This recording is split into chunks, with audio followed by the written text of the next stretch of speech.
Hier, dès la prise d'otages, l'Algérie a affiché sa détermination à ne jamais négocier avec les terroristes. Un discours de fermeté que les autorités algériennes tiennent depuis les années 90, quand les islamistes semaient la terreur dans le pays. Aujourd'hui, ce sont donc les forces spéciales qui ont notamment opéré sur le terrain. Nora Boubetra, Marc Savino. En Algérie, on les appelle des terroristes. Et lorsque l'armée les combat, ils sont traités comme tels. Les hommes de Mokhtar Ben Mokhtar sont bien connus des services de sécurité. Issus pour certains des GIA et du GSPC, ils se sont ralliés à Al-Qaïda au Maghreb islamique. Des radicaux que rien n'arrête et avec lesquels l'Algérie ne transige pas. Les Algériens sont sur la position, par exemple, des Britanniques ou des Russes. Pas de négociation.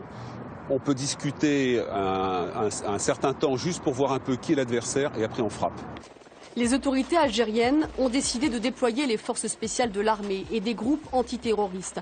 Les voici à l'entraînement dans un clip à leur gloire.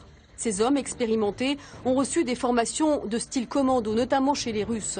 Cela fait une quinzaine d'années qu'ils luttent contre les terroristes. Avec cette opération, les Algériens rappellent une fois de plus qu'ils restent les gendarmes de la région. Dans ce cas-là précis et dans le contexte opérationnel tel qu'il se présente, compte tenu du résultat que veulent obtenir les autorités algériennes, c'est-à-dire faire cesser les événements, les otages ne comptent plus. Ils deviennent des soldats comme les autres. Si on les libère, tant mieux. Sinon, eh bien, c'est terrible à dire. Il faut d'abord arrêter la menace. Face à ces prises d'otages massives, comment doivent réagir les forces de sécurité? Les Russes, comme les Algériens, préfèrent les actions coup de poing. On se souvient de l'assaut du théâtre de Moscou qui s'était soldé par la mort de 130 otages.